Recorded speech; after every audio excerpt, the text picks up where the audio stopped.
Nous sommes d'accord, lorsque vous êtes en pleine séduction avec une femme, la dernière chose que vous souhaitez provoquer, c'est du malaise. Mais parfois, vous le provoquez quand même. Passons en revue ensemble tout ce qui peut créer du malaise en pleine séduction avec une femme et donc tout ce qui peut vous ruiner votre coup malgré vous. Bonjour à tous et bienvenue sur Le Coin Séduction d'Alice Bergelac. Je suis Alice Bergelac, votre coach pour comprendre et satisfaire les femmes. En séduction, on parle de créer du confort dans la relation, c'est-à-dire tout l'inverse de créer du malaise.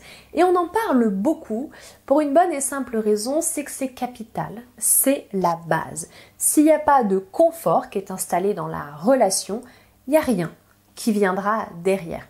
Le confort, c'est faire en sorte que cette femme, elle se sente en confiance, elle se sente bien, libre d'être elle-même, c'est-à-dire qu'elle ne se sent pas jugée et qu'elle ne se sent pas en danger non plus. Elle a l'impression globalement d'avoir un petit peu, j'entends, le contrôle de la situation et que du coup, tout se passe bien, tout va bien se passer.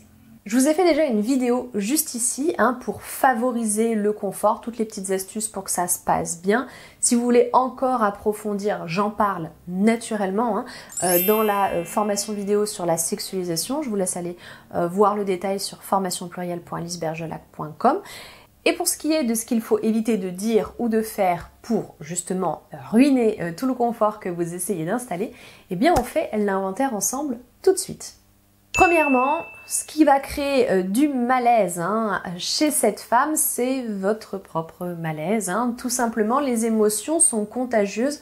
Voilà aussi, entre autres, pourquoi on vous dit qu'il faut être confiant, c'est-à-dire éviter de transpirer le mal-être et éviter de transpirer le fait que vous êtes mal à l'aise dans votre démarche. Vous êtes peut-être mal à l'aise parce que vous n'êtes pas en accord avec ce que vous faites, parce que vous craignez le rejet, parce que vous craignez la mauvaise réaction, parce que vous craignez l'image que vous renvoyez de vous-même, etc. Quelles que soient les raisons, sachez-le, si vous êtes mal à l'aise, elle sera mal à l'aise. Et si vous êtes du coup tous les deux mal à l'aise, ça va s'entretenir comme ça et vous n'allez pas aller très très loin puisque vous allez tourner en rond, bien sûr.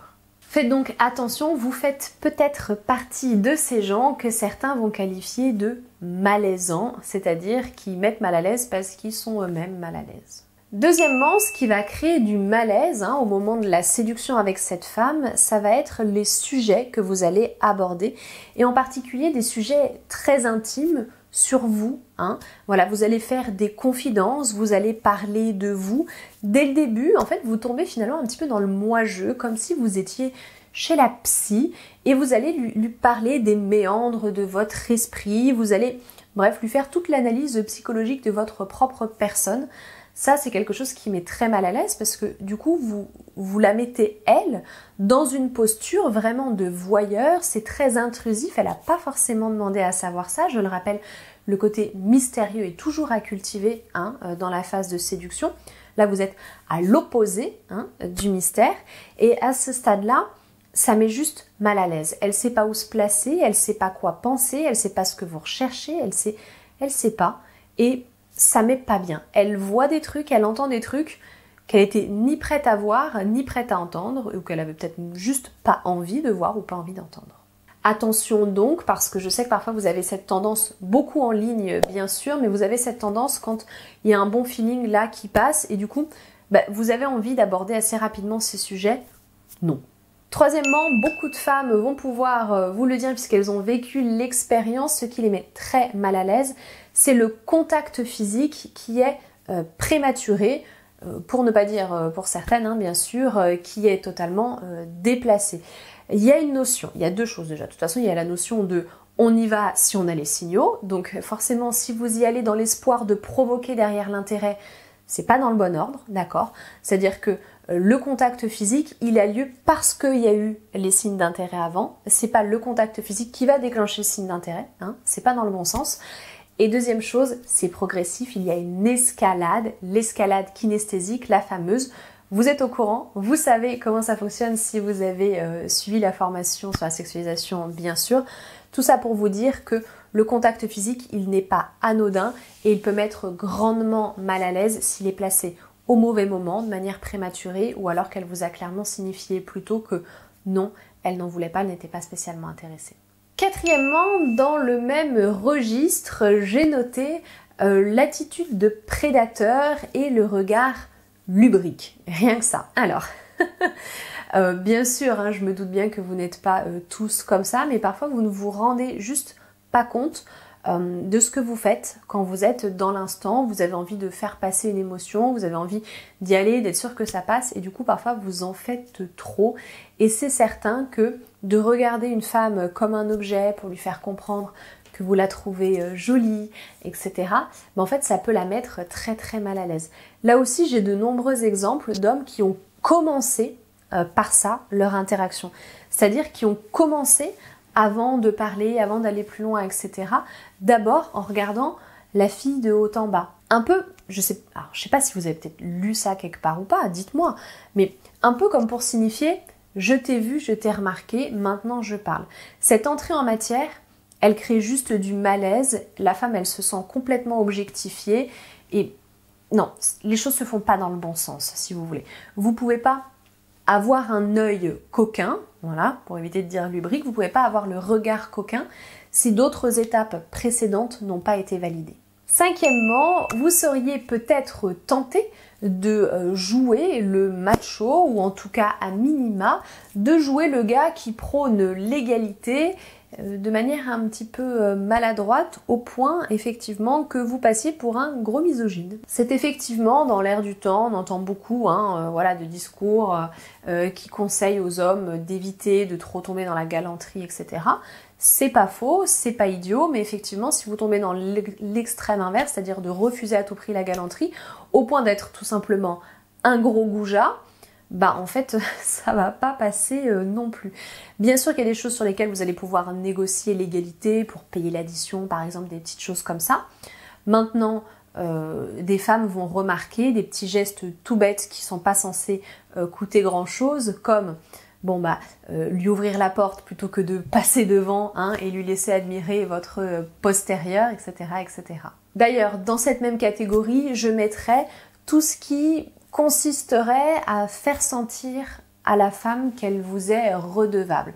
Là, il y a une vraie pression aujourd'hui. Alors, à un moment donné, je vous l'expliquais avec la question des cadeaux. Faire un cadeau à une femme pour la séduire.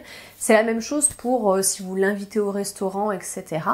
Si vous décidez d'inviter, vous le faites de bon cœur, de votre plein gré, si vous voulez. Mais c'est pas quelque chose qui doit déclencher chez elle le sentiment de bon, bah, puisqu'il a payé à manger, je dois me donner en retour. Et vous le sous-estimez beaucoup parce que vous en rendez pas compte et qu'on peut se dire là, à froid, que c'est complètement débile de penser comme ça et qu'elle est obligée de rien, etc. Dites-vous que c'est quand même des questions que beaucoup de femmes continuent de se poser qui mettent mal à l'aise. Ce sentiment derrière de vous être redevable. Donc vous, votre objectif à ce moment-là, c'est évidemment de ne pas accentuer le fait de « Ah bah t'as vu, j'ai payé. Ah bah t'as vu, j'ai invité. » etc. etc. parce que là, ça met une forme de pression qui, elle, mettrait mal à l'aise. Sixièmement, enfin, un petit quelque chose qui peut la mettre grandement mal à l'aise, c'est si vous allez beaucoup plus vite qu'elle et si vous prenez les devants pour certains petits points de détail qu'elle va considérer comme intrusifs. Je prends pour exemple très concret, vous vous entendez bien, ça se passe plutôt pas mal, etc. Et puis du coup, vous écrivez aussi par message. Si vous êtes le premier à lui envoyer une photo qu'elle n'a pas demandé, une photo de vous, notamment, pas forcément... Voilà, une photo normale. Si vous êtes le premier à faire cette démarche, ça va grandement la perturber. Parce que c'est intrusif, ça vient directement, elle n'a rien demandé et pop, là, elle voit votre image qui sort directement. Si c'est pas dans le truc, si c'est pas demandé, c'est bizarre et elle va se dire ok, il voit plus loin, il va plus vite, il s'impose, etc. Et en fait, elle va avoir le sentiment tout simplement de complètement perdre le contrôle de ce qui est en train de se dérouler. Et ça, elle aime pas. Donc ça crée du malaise aussi. Petit cas particulier enfin, celui du blanc dans la conversation. C'est évident que un grand moment de blanc où on n'a rien à se dire, ça peut créer du malaise. Alors parfois ça arrive avec deux personnes qui se connaissent super bien, etc. Bon, ils ont rien à se dire, ils kiffent leur moment ensemble sans pour autant parler. Ça arrive et c'est pas du tout une question de malaise, mais souvent quand on est en phase de séduction, ça arrive pas trop. Et si le blanc survient, ça peut créer effectivement du malaise. Là, vous avez deux choix. Soit ce blanc vous met vous-même mal à l'aise, et alors on en revient au point numéro 1, la boucle est bouclée de elle va être mal à l'aise aussi. Soit vous jouez de ce blanc, vous le prenez pour ce qu'il est, vous vous en servez et vous le transformez en forme de tension sexuelle. Les deux sont possibles, c'est donc un parfait entre-deux, hein, cette histoire du blanc. Il faut trouver le juste équilibre, ne pas se laisser envahir par cela et savoir en jouer. Alors dites-moi, est-ce que vous êtes des pros du malaise ou est-ce qu'au contraire vous êtes des pros du confort? Dites-moi tout ça, n'hésitez pas si vous avez d'autres exemples, bien sûr, pour étayer les propos. Faites ça dans l'espace commentaire, c'est fait pour ça et ça fait plaisir. Merci à ceux qui le font. Merci à ceux qui likent la vidéo, à ceux qui s'abonnent, à ceux qui me rejoignent sur les réseaux sociaux comme Facebook et Instagram, @lecoinséduction.